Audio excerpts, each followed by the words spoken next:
Alam nyo bang ginamit ni Super Marco si Hanabi sa MPLS 14 kontra sa RSG? At hindi lang yon, nanalo sila. At gumamit din siya ng Blood Wings kay Hanabi.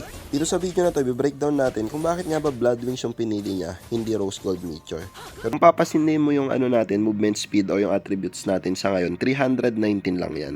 Kapag bumili tayo ng Blood Wings, is magkakaroon ka ng additional movement speed, magiging 350. Bukod dun, pag na-break yung natin, yung shield natin is magkakaroon pa tayo ng additional movement speed. Pansinin nyo to. 350 tapos pag na-break yung shield is magkakaroon pa siya ng movement speed additional. Ayan o, naging 448. Bukod dun sa mga nabanggit, hindi mo na kasi kailangan magpalo ng HP para magkaroon ng shield katulad ng Rose Gold Meteor. Sa Blood Wings kasi, pagkabili mo, meron ka agad additional shield yon na papatong sa HP mo.